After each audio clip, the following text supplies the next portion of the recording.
So John, here we are in a university microbiology lab. How do we go about setting up the surfaces to use in school? Because at the moment we've got these really nice surfaces of this lab. Do we have these in school? What can we do about it? Well, some schools do, but some don't. And some schools may have some old wood surfaces, but they still want to do some microbiology there.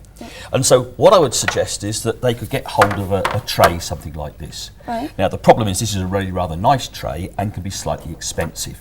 But if you nip down to your local shop, you can often pick up a tray like this very, very cheaply. And this is ideal. They can work on this tray here, and so the surface that they're working on is impervious, so there's a spillage, it's contained within the tray. Okay. But, of course, there are some other things. There are these temporary workstations, and they come in a sort of pack, and you could use one of these. But if all goes hopelessly wrong, you can't afford any of these, then you can do it yourself. What I've got here, let me move those over to there. What I've got here is a piece of very thick plastic. I put the plastic down on the bench and I take a little bit of tape just to hold it in place. One there, one there, one there, and one there. And that's ideal because that will now make an impervious surface, so if there's a spillage, the culture can't soak in. But sometimes with the plastic it might roll into the students' laps. So what I tend to do is just to put a little bit of tissue on the top, so if there's a spillage, it's held within that area there. So I don't think there's a single surface anywhere in any school that can't be made fit for purpose for doing microbiology. Excellent. So what we also need when we're doing microbiology is we need to make sure that we've got a good disinfectant handy. The one that I would tend to use, I'll get you to take those for me. Take those away. The one that we would tend to use most often is called Virkon. Right. Now, Virkon's great, it comes in these sachets, but you can also buy it in bulk.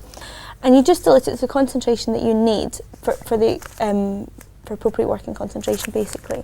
Now, we would take 5 grams of Virkon, which I've got measured out in this tube here, and add it to 500 mils of water. Now, because we're working with a concentrated disinfectant, I'm just going to put my glasses on so that we can make sure that we are safe in the preparation of it.